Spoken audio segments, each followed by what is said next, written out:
Grandma, you didn't look under the table, did you?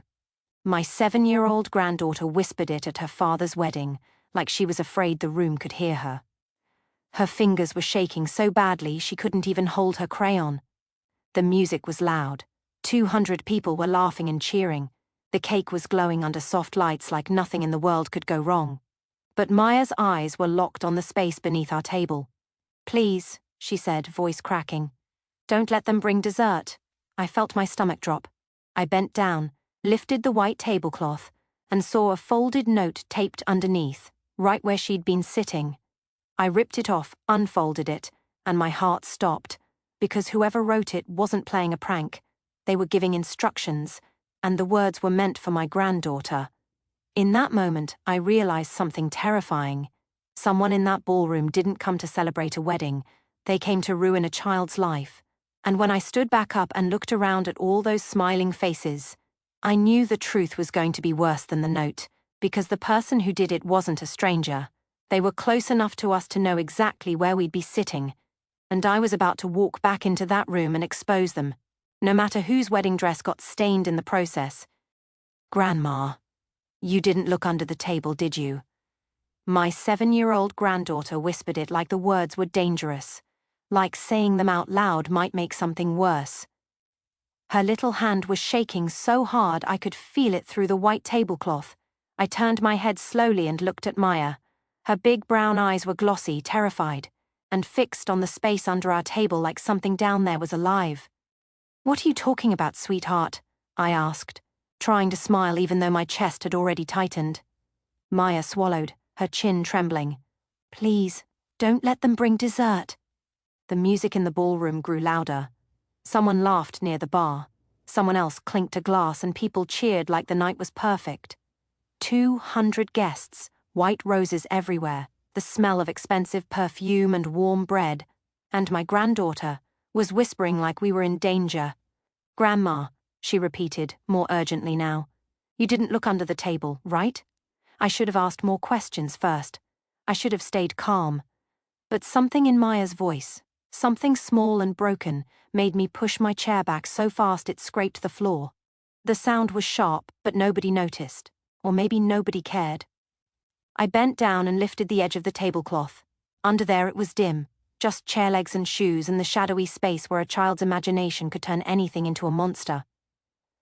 Then I saw it, a folded piece of paper, taped to the underside of the table, right where Maya's knees would be. My heart slammed so hard it felt like it hit my ribs. I reached out before I could stop myself and peeled it loose. The tape came off with a soft tear. I sat back up and unfolded the paper with hands that didn't feel like mine anymore. Block letters, black ink, neat handwriting. Table 8. Add peanuts to the child's dessert. For a second, my brain refused to understand. I stared at it like it was written in another language. Then the words landed in my body like ice water. Table 8 was us. The child was Maya, and peanuts, no. Maya couldn't be near peanuts, not even a little. When she was 2, she'd gotten into a cookie at a birthday party, just one bite, and her face had swelled so fast the adults thought it was a bee sting. But it wasn't. Her throat started closing. Her breathing went thin and wheezy. Her lips turned pale. I still remembered the way I screamed for someone to call 911, the way my hands shook while I fought with the cap of the EpiPen. I remembered the paramedic saying, "You saved her." And I remembered thinking, I almost didn't. Since then, we lived like her allergy was a shadow that followed us everywhere. One EpiPen in my purse. One in Ryan's car. One in the kitchen. The school nurse had backups. Everyone knew. Everyone. Which meant this wasn't random. This was someone who knew exactly who Maya was, and what could happen if she ate the wrong thing. And they'd written it like a simple instruction. Like it was a party favor. My fingers went numb around the paper. I looked at Maya. Tears were sliding down her cheeks, but she was trying to be quiet. Trying to be brave. "Who gave you this?" I asked, and my voice came out wrong. Too sharp, too loud. Maya shook her head quickly. "Nobody gave it to me. I dropped my crayon." Her voice cracked. It rolled under the table and I went to get it. And then I saw the paper taped there. A purple crayon lay on the table in front of her like evidence. The butterfly she'd been coloring was half finished, the wings bright and uneven. Maya always chose purple first. Her mother used to do the same thing. And suddenly, without warning, my mind flashed back. 3 years ago, a Tuesday morning, a car accident, black ice, the phone call at noon, Ryan's voice on the other end of the line, flat empty, saying words that sounded impossible. Mom, Laura's gone. My son had been 30 then, a grown man. But when I got to the house, he looked like a child who'd been abandoned. Maya was only 4, sitting in the living room with a neighbor, stacking blocks like nothing had happened. She looked up at me and asked, "Where's Mama?" And I didn't know how to answer a question like that. After the funeral, Ryan went back to work too fast. 2 weeks, maybe less. He left early and came home late, like he was trying to outrun grief. Maya would sit at the window waiting for her father's car headlights, her little face pressed to the glass. So I stayed. 1 night became 2, 2 became every night. And in the quiet way life changes when you're not watching, Maya became mine, not legally, not officially, but in the way she reached for me when she was scared, in the way she called for me at night, in the way she ran into my arms when she scraped her knee or had a bad dream. I was Grandma, but I was also the one who showed up. Then Ryan met Nicole, 6 months ago. Nicole smiled a lot, too much. She talked like she was performing. And the first time she came to dinner, I told her about Maya's allergy like I tell everyone. I showed her the EpiPen. I explained exactly what could happen. Nicole nodded like she was listening. "Oh, of course," she said. "I understand. I'll be careful." But Maya didn't like Nicole from the start. The very first time Nicole walked in the room, Maya stepped behind my leg and stayed there. Later that night, when Ryan and Nicole left, Maya climbed into my lap and whispered, "I don't like her." I'd told Maya to give it time. But I never said out loud that my own stomach had tightened when Nicole smiled. Now Nicole was sitting at the head table, in a white dress, as Ryan's new wife. And my granddaughter's life was being treated like a joke. I folded the note and shoved it into my purse, trying to breathe through the tightness in my chest. I looked around the ballroom. The waiters moved between tables like a quiet army, black vests, trays balanced on their palms. Near the windows, the wedding cake stood tall. 3 tiers, sugar flowers, perfect white frosting. Dessert was coming. And someone had planned for Maya to take the wrong bite. Maya tugged my sleeve. "Grandma, I'm scared." I took her hand under the table so nobody would see it shaking. "I know, baby," I whispered. "But you did the right thing. You hear me? You did the brave thing." Her eyes searched mine like she was asking me to promise something impossible. I leaned closer, my voice low. "Listen to me. Nobody is going to hurt you, not while I'm here." But even as I said it, the truth settled in my bones. Because if someone could tape that message under our table at a wedding, if someone could do that in a room full of family and friends, then the danger wasn't outside. It was already sitting among us. I stood up, pulling Maya gently with me. My chair scraped again. Louder this time. Across the room, Ryan looked up from the head table. His smile faded when he saw us standing. He half rose, mouth forming words I couldn't hear. Nicole leaned toward him, still smiling, like everything was fine. That smile. That perfect, bright smile. It made my skin crawl. I turned away and started walking with Maya, weaving between tables. People didn't notice us. They were laughing, talking, sipping wine. A wedding is a strange thing. People believe joy is automatic. They don't look for danger at a wedding. But I did. Now I did. We passed the DJ booth, where the music thumped and couples drifted toward the dance floor. We passed the gift table and the Gez tea book. And as we moved, I realized something else that made my stomach drop even lower. Whoever wrote that note knew our table number. They knew where Maya would sit. They knew when dessert would come. This wasn't a random prank. This was planned, and that meant the person who did it had been watching us, maybe for weeks, maybe for months. Maya squeezed my hand tighter. "Are we going home?" she whispered. I wanted to say yes. I wanted to grab my purse and my granddaughter and run out the door and never look back. But then another thought hit me, cold and sharp. If I walked away, whoever did this would still be out there. And what if they tried again? What if next time Maya didn't find the note? What if next time they didn't tape it where a child could spot it? I stopped in the hallway outside the ballroom, where it was cooler, quieter. The music dulled behind the doors. Maya leaned against my side like she needed me to hold her up. I looked down at her face, tear-streaked, frightened, trying so hard to be brave. And in that moment, something fierce woke up inside me. I had already buried my daughter-in-law. I had already watched my son fall apart. I had already raised my granddaughter through the worst years of her little life. I wasn't going to lose her too, not to someone's cruelty, not to someone's jealousy, not to someone's sick idea of teaching a lesson. I crouched down so I was eye level with Maya. "Sweetheart," I said softly, "you're safe with me." She nodded, but her eyes begged me not to leave her. I took a slow breath. Then I said the words that changed the night forever. "I'm going back in." Maya's mouth opened. "No, Grandma. I need to figure out who did this," I whispered, "because whoever tried this is still in that room." Maya clung to my hand like it was the only thing keeping her from falling. And as I stood up, I realized something that made my heart pound even harder than before. The note under the table wasn't the end. It was the beginning, because whoever planned this didn't expect a 7-year-old girl to be brave, and they definitely didn't expect an older woman like me to become their worst problem. And when I walked back into that ballroom, I had no idea what I was about to uncover. I stood there in the hallway for a second longer, my hand still wrapped around Maya's. Her palm was sweaty, and she kept looking back toward the ballroom doors like something might come through them. "Grandma, please," she whispered again. I forced my face to soften. I couldn't let her see how scared I was. Not fully. I crouched down and brushed a tear off her cheek with my thumb. "Listen to me, baby. You're going to stay right here where it's quiet, okay? But, no but." I kept my voice gentle but firm, the way Laura used to when Maya tried to argue about bedtime. "You're safe out here, and I'm coming right back." Maya's eyes tightened. What if they do it anyway? That question cracked something in my chest. Because she wasn't being dramatic, she wasn't being silly.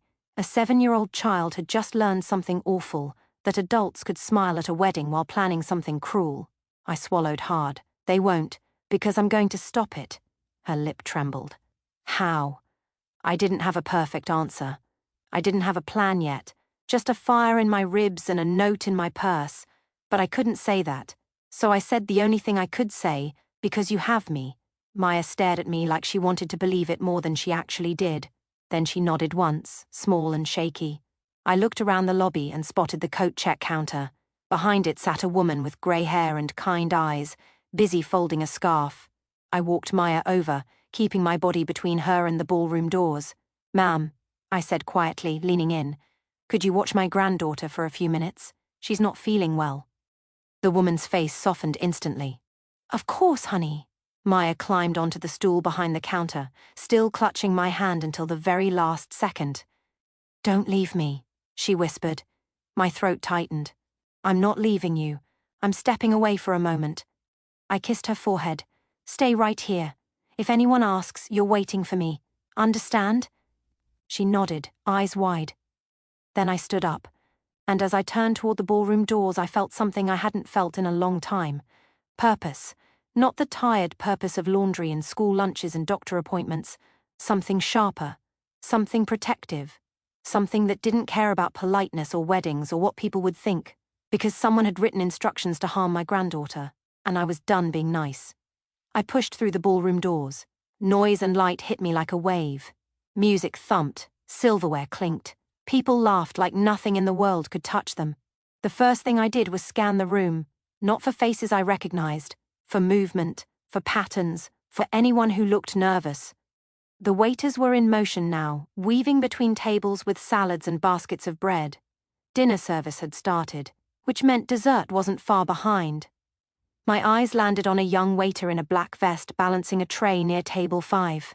He looked about 25, sandy hair, clean-shaven, quick steps. Waiters notice things. They get instructions, they get notes. And that note, it sounded like something meant for staff. Table number, clear command. I walked toward him, keeping my pace steady. If I looked frantic, someone might stop me, or worse, someone might follow me. When I reached him, I touched his arm lightly. He turned, professional smile already on his face. "Yes, ma'am?" I kept my voice low, like I was asking about an allergy, like I was being a careful guest. "What's your name?" "David," he said, blinking. "David," I repeated, locking it into my memory. "Did anyone give you a note tonight? Something about dessert?" His smile faltered. "Just a flicker." "A note?" he echoed. I watched his face carefully. That tiny hesitation told me everything. He knew. I pulled the folded paper from my purse and opened it just enough for him to read. His eyes dropped to the words, and the color drained out of his face so fast it shocked me. "Oh, my God," he whispered. So it had reached him. I leaned in. "Did someone give you this?" He swallowed hard. "Yes, someone did." My stomach turned over. "Who?" He looked past me, nervous. I didn't follow it. It felt wrong. I was going to tell my manager, but the dinner rush started and... "David," I cut in softly because I couldn't let him spiral. "Look at me. Who gave it to you?" He hesitated again. "A young woman. Dark hair. Blue dress." My throat went dry. "A young woman. Not the bride. Not Nicole. Someone else." But the words on the paper, the knowledge of Maya's allergy, that still felt too personal to be a random guest. "Where is she?" I asked. David's eyes flicked around the room. I think she's over there." He tilted his chin slightly. "Table 2, near the head table." My gaze followed his, and my stomach dropped all over again. A girl sat there, 18 or 19 maybe. Dark curls falling over her shoulders, a blue dress that looked too formal for her age. She wasn't laughing, wasn't talking. She was staring at her plate like she was trying not to be seen. I didn't know her, but I could tell instantly. She didn't look like she was enjoying a wedding. She looked like she was holding something in. I turned back to David. "Are you sure?" He nodded once, stiff. "Yes." I folded the note and slipped it back into my purse. My heart was pounding so hard I could hear it in my ears over the music, because this was no longer just a horrible note. This was a person who had walked up to a waiter at my son's wedding and tried to set something in motion. I stared at the girl at table 2. Then, slowly, I let my eyes drift to the head table. Ryan was smiling, talking to someone beside him. Nicole sat there in white, radiant, laughing like she'd won something. And that's when my mind caught something I hadn't wanted to say out loud before. This was Nicole's side of the room. Table 2 was close to her family. And the girl in the blue dress, she looked young enough to be her sister. My pulse thudded, because I suddenly understood something else. If this girl was connected to Nicole, then Nicole might not have written the note. But Nicole might still know exactly why it existed. I started walking. Each step felt heavy. The music sounded far away now, like it was coming from another building. I passed tables where guests were eating salads, laughing, lifting glasses. I wondered how many of them would still be smiling if they knew what I knew. I wondered how many of them would look away if they didn't want to deal with it. And I realized something bitter. A lot of people don't protect children. They protect comfort. They protect the moment. They protect the party. But not me. Not tonight. I reached the head table. Ryan looked up and his smile faded immediately. "Mom?" he said, frowning. "Where did you go? Where's Maya?" Nicole leaned in slightly, her smile still in place. "Is everything okay, Joyce?" I stared at her, that smile. Perfect teeth, bright eyes, calm face, like she had no idea my world had just cracked open. I set my purse on the edge of the table slowly, like I was steady. Then I said, in a voice that was quiet but sharp enough to cut through the noise in my head, "Someone wrote instructions to put peanuts in Maya's dessert." Ryan's face changed so fast it scared me. His mouth opened but no sound came out. Nicole's smile twitched, just for a second. Just a tiny crack. Then she laughed lightly. "That's ridiculous." I didn't blink. I reached into my purse and pulled out the note, and the moment Ryan saw the words, "The wedding stopped being a wedding," it became something else entirely. Ryan's fingers closed around the note, like his hands didn't believe what his eyes were seeing. He read it once, then again, and by the third time, his face had gone pale. So pale I thought he might faint right there at the head table. Mom, he whispered. This isn't funny. I'm not joking, I said, my voice steady even though my stomach was in knots. Maya found it taped under our table. Nicole let out a short laugh. Too loud, too bright. Okay, wow. That is some drama for a wedding. Who tapes notes under tables? I turned to her slowly.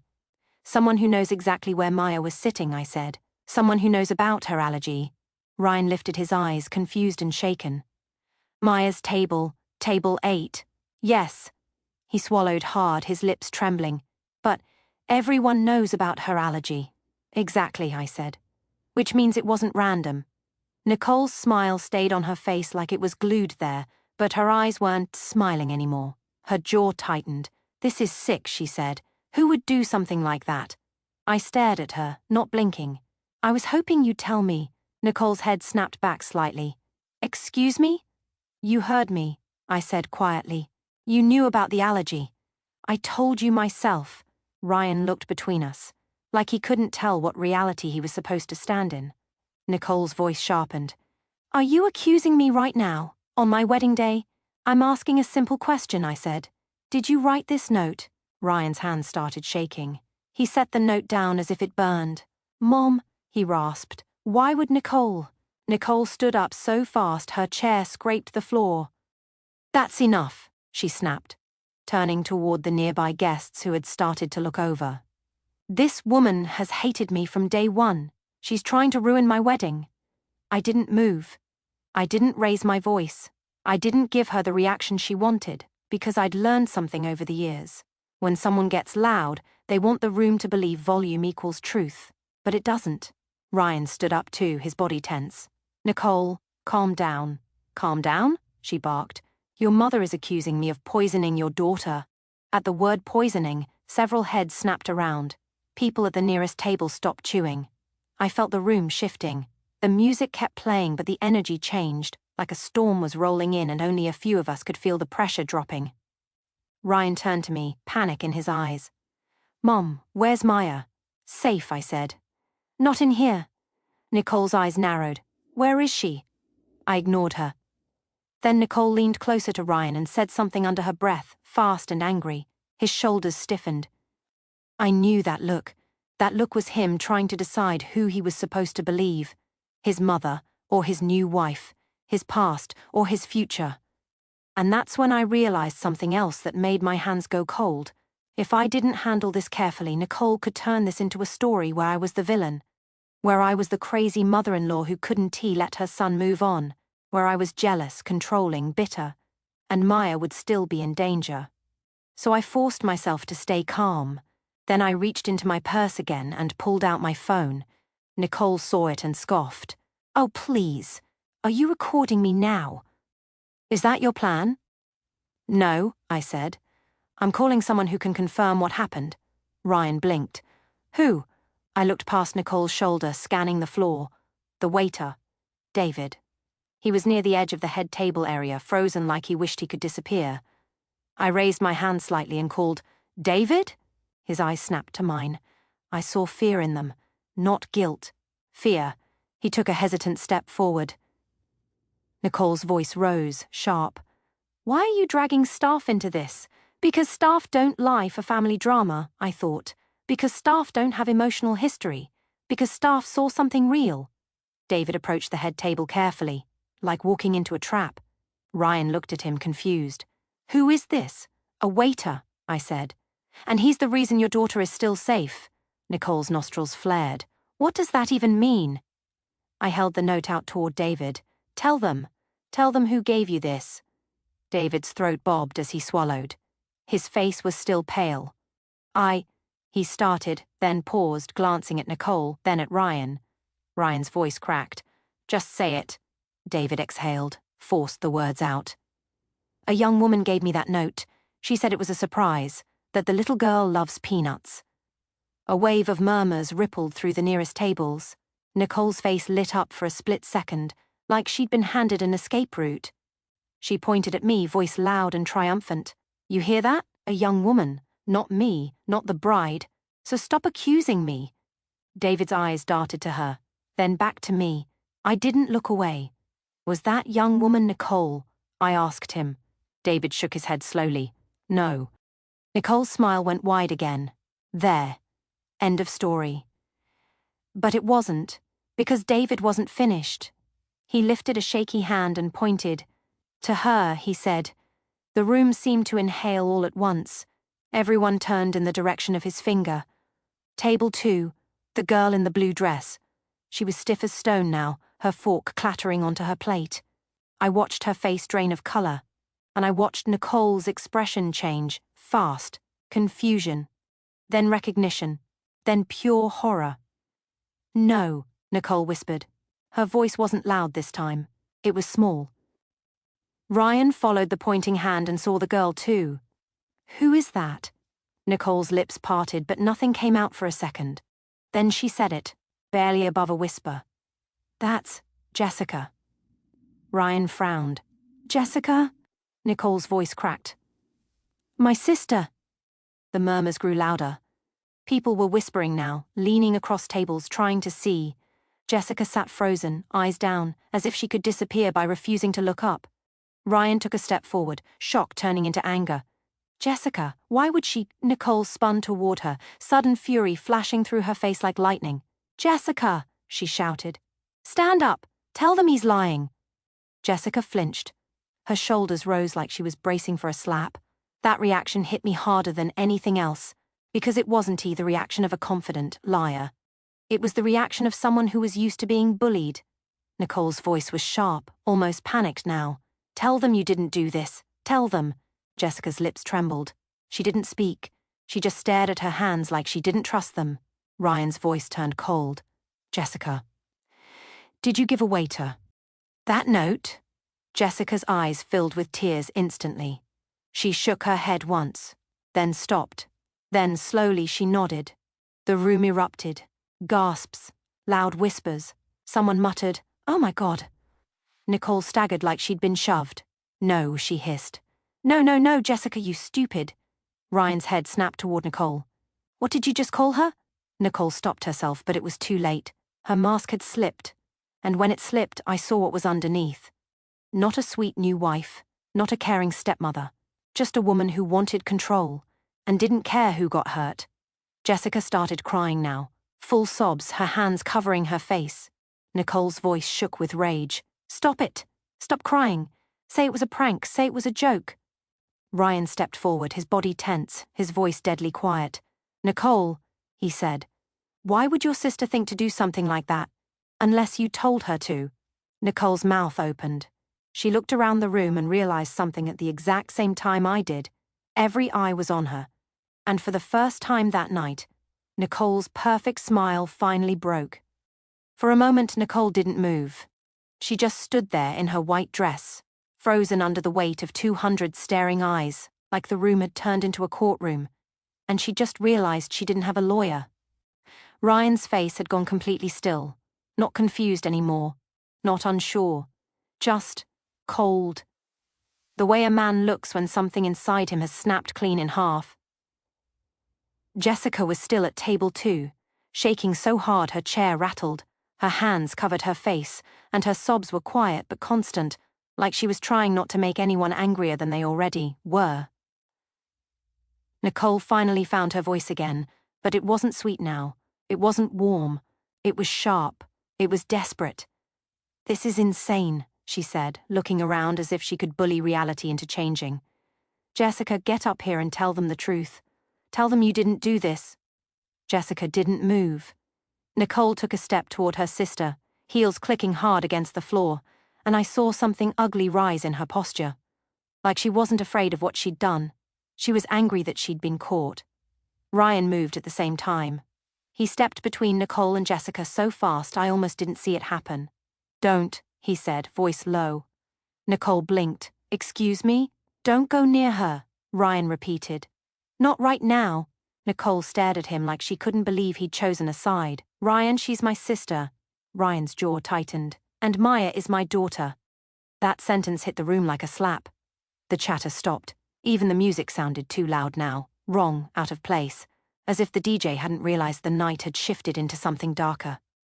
I looked toward the booth and saw the DJ staring too. hands hovering over his controls. He lowered the volume a little, and suddenly the room felt even more exposed. Nicole's eyes flicked around the crowd. She tried a different tactic. Her voice softened, like she was turning on a performance. "Everyone, please," she said, lifting her hands as if calming children. "This is being blown out of proportion. Jessica is young, she does dumb things. She probably thought it was funny." Ryan stared at her. "Funny?" Nicole nodded too quickly. "Yes, a prank, a joke, something harmless. Harmless." I felt heat rise up my neck. I stepped forward, and when I spoke, my voice didn't shake. "Harmless?" I repeated. "My granddaughter's throat can close from one bite." Nicole's eyes snapped to me, annoyed, like I was ruining her story. Ryan turned to Jessica again, ignoring Nicole completely now. He walked over and knelt beside Jessica's chair. His wedding suit looked out of place there, pressed against the carpet like this was some tragedy rehearsal nobody signed up for. "Jessica," he said quietly, "look at me." Jessica's shoulders trembled. Slowly she lowered her hands. Her mascara had run down her cheeks in black streaks. Her lips were pale. Her eyes looked terrified. Not of the crowd, of her sister. Ryan noticed it too. His voice softened. "Did you give the way to that note?" Jessica swallowed, lips quivering. She shook her head a little, then stopped, and nodded once. A fresh wave of gasps spread through the guests. Nicole let out a sharp laugh, forced and high. "Oh my God, Jessica, are you serious? Are you going to sit there and—" Ryan's head snapped up, eyes hard. "Nicole, stop talking." Nicole's mouth dropped open like she'd never been spoken to that way in her life. Ryan turned back to Jessica. "Who told you to do it?" Jessica's breath caught. She looked around wildly like she wanted someone to rescue her. Her eyes landed on Nicole. Nicole stared at her with a look that could cut glass. Jessica flinched like she'd been hit without a hand even moving. Ryan saw it. He stood up slowly, placing himself fully between them. Then he said, clear and sharp so the whole room could hear, "Jessica, you will not look at her. You look at me. And you tell me the truth." Jessica's tears spilled faster. She whispered. Nicole lunged forward a half step. "Jessica, don't you dare—" "Stop," Ryan shouted. The room jolted. People actually jumped. Nicole froze mid-step. Ryan's voice was shaking now, but not from fear. From rage. "Say one more word," he said, "and you will regret it." Nicole's chest rose and fell. Her face was red now, furious, cornered. Jessica's lips trembled. And finally, like a dam breaking, she whispered, She told me to." The ballroom went dead silent. Even the clinking of glasses stopped. Even the DJ's booth was quiet. It was as if the whole room had turned into a single held breath. Nicole's face went blank. "What?" she said too softly. Jessica squeezed her eyes shut. "Nicole told me to give it to a waiter." Nicole's voice rose in panic. No, I did not." Jessica's words started tumbling out now, like once she started she couldn't stop. "She gave me the note this morning." Jessica cried. "She told me to do it before dinner. She said it would be funny." Ryan didn't move. He didn't speak. His eyes were locked on Nicole like he was seeing her for the first time. Nicole's voice turned shrill. "Jessica, you liar! You always do this, you always—" Jessica flinched again, shoulders curling inward. And that reaction told the whole room what kind of sister Nicole had been long before this wedding. Ryan's voice was quiet, deadly. "Funny," he repeated. Nicole swallowed. Her eyes darted around the faces watching her, faces that were no longer celebrating, no longer smiling. Faces filled with disgust, with horror, with disbelief. Nicole tried to recover. She pressed her hand to her chest like she was the victim. I didn't mean anything bad," she said quickly. "It was a lesson, that's all. Maya she's always clingy, always dramatic, always trying to control Ryan through his guilt." I took a step forward so fast my knees almost hit the table. "How dare you talk about a child like that," I said. Nicole turned toward me, eyes flashing. "Oh, please, Joyce. You act like she's some fragile angel. She's spoiled. She's been allowed to run this family since her mother died." Ryan's face twisted like he'd been slapped. "Maya was 4, he said, voice breaking. 4 years old?" Nicole's lips pressed tight. Then she said the words that sealed her fate. "I didn't think the allergy was that serious," she muttered. For a second I thought I'd misheard. Ryan heard it too. His voice went very calm. "You didn't think it was serious." Nicole shrugged, defensive now. "Kids exaggerate. Parents exaggerate. You all treat her like... she's made of glass. I thought maybe if she got scared." Ryan stepped closer, and the air around him felt heavy. "Maya could have stopped breathing," he said slowly. "She could have collapsed right here in this ballroom." Nicole's eyes flicked away. She couldn't look at him, because she knew. Jessica sobbed. "She told me Maya needed to learn she wasn't the center of everything. She said it would scare her and then she'd finally behave." I felt my stomach twist with nausea. A lesson, a child's life, turned into a lesson. Nicole's voice cracked. "I didn't plan for anything to actually happen. I swear, it was just supposed to scare her." Ryan stared at her, and something in his eyes broke open, pain so sharp it looked like it physically hurt. "My daughter was shaking under a table," he said. "At my wedding." Nicole's face crumpled. "Ryan, please." And that's when Claire's voice cut through the silence from behind me. "What's going on?" I turned and saw Claire standing at the edge of the crowd, face tight, eyes blazing. She'd been across the room earlier. I hadn't even seen her get up. But now she was here, stepping forward like a storm. Someone murmured her name. Someone else whispered, "That's the aunt." Claire looked at me. "Where's Maya?" "Safe," I said. Claire's eyes hardened, locking onto Nicole. "What did you do?" Nicole threw her hands up. "Nothing. This is all being twisted." Claire stepped closer, voice shaking with fury. "Your sister just confessed you told her to put peanuts in Maya's dessert." Nicole's face twisted. "It wasn't like that." Claire's jaw clenched. "She's 7. Nicole's eyes flashed. "And I'm your family now." Claire laughed. Sharp and bitter. "Family doesn't try to destroy a child." Nicole opened her mouth again, and Ryan's voice stopped her like a wall. "Get out," he said. Nicole blinked. "What?" Ryan repeated it, louder. "Get out of my sight." Nicole's face went pale. And in that moment, I knew the wedding was over. But what I didn't know yet was how far Nicole was willing to go to avoid the consequences. Nicole stood there like she couldn't process the words. "Get out?" Her voice came out small, almost offended, like Ryan had asked her to step aside for a photo, not leave her own wedding. Ryan didn't repeat himself right away. He didn't need to. His face said everything. His eyes were empty in a way that terrified me more than anger ever could. He pointed toward the ballroom doors, slow and steady. "Out?" he said again. "Now?" Nicole's lips parted. She looked around the room for help, for someone to jump in and say this had all gotten out of hand. But nobody moved. Not her parents, not her bridesmaids, not her friends. Because once you hear a child's life was treated like a lesson, there isn't much defense left. Nicole's hands started shaking. She reached for Ryan's arm like she could anchor herself to him. "Ryan, please," she whispered. "I love you. I made a mistake. It was one stupid." Ryan pulled his arm away as if her touch burned. "Don't touch me," he said quietly. Nicole flinched. Jessica let out a sob from her chair, still crumpled like a guilty child. Mascara streaked down her face. "I didn't think," Jessica whispered. "I didn't know." Claire crouched beside her, voice softer now, even though her eyes were still hard. "You did the right thing by telling the truth," Claire said. "But you need to understand something. This wasn't a joke." Jessica nodded miserably. "I know." Nicole whipped her head toward Jessica, fury back in her eyes. "You ruined everything," she hissed. Ryan's head snapped to Nicole so fast I swear the whole room felt it. "You ruined everything," he corrected, voice rising now. "You almost ruined my daughter's life." Nicole swallowed.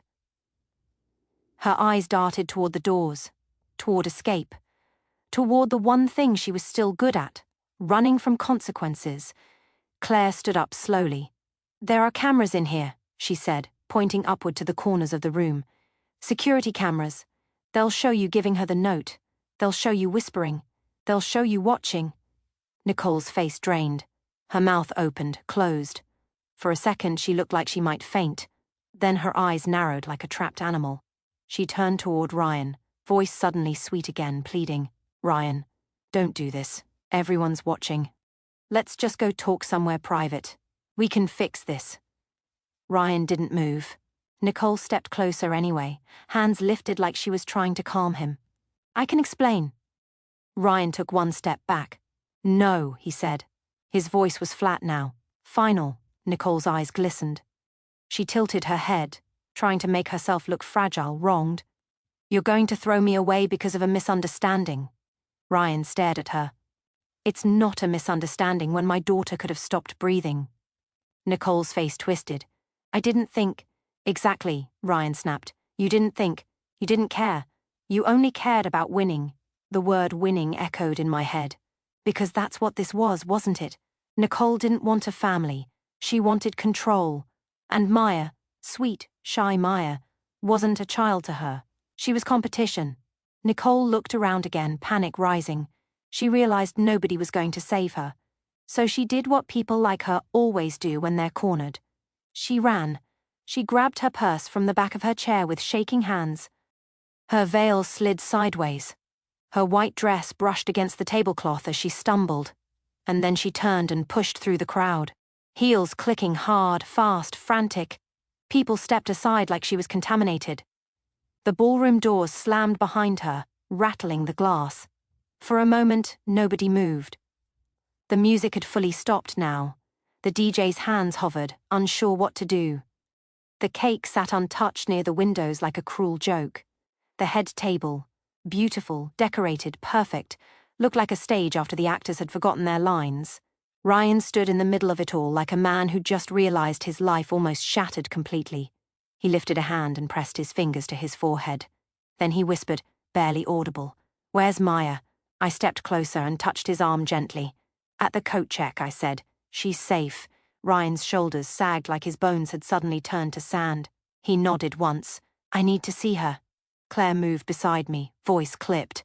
"Security, police, someone needs to call someone." A man at a nearby table, one of the older guests, muttered, "That's attempted harm.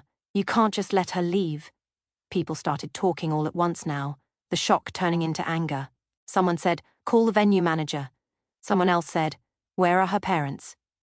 Nicole's mother looked like she might collapse. Her father stared at the floor like he didn't recognize the world anymore. Jessica sobbed quietly, still seated, still shaking. And Ryan didn't look at any of them. He just turned and started walking toward the exit, moving through the crowd like they weren't even there. I followed. Claire followed too. The hallway outside felt cool compared to the hot ballroom air. The coat check woman looked up immediately when she saw Ryan's face. Maya was perched on the stool behind the counter, knees pulled up, arms wrapped around herself. When she saw her father, her eyes widened. "Daddy?" Ryan crossed the space in 3 long strides and dropped to his knees in front of her. His voice broke when he spoke. "Maya, are you okay?" Maya nodded quickly, but her lip trembled. "I didn't eat dessert," she whispered, like she needed him to know she did the right thing. Ryan's hands cupped her little face, gentle and shaking. "I know," he whispered. "I know, baby. You were so brave." Maya's eyes filled. She threw herself into his arms. Ryan held her like he was afraid she'd vanish if he loosened his grip. I turned my head slightly because my eyes were burning. I didn't want Maya to see me cry. Claire crouched beside them, putting a hand on Maya's back. "You're safe," Claire said softly. "We're all right here." Maya clung to her father and whispered something into his shoulder. Ryan's eyes lifted to mine, wet and full of guilt. He started. I shook my head. "Not now." He swallowed hard. "Mom, if you hadn't been there." I leaned closer, voice low. "But I was," I said. "And she's alive. That's what matters." Ryan nodded. But I could see he couldn't stop imagining it. How close we'd come. How simple it would have been for dessert to arrive like normal. For Maya to take one bite like every child at every wedding. For laughter to turn into screaming. For a celebration to become a nightmare. Ryan stood up slowly, lifting Maya into his arms. She wrapped her legs around his waist the way she did when she was very little.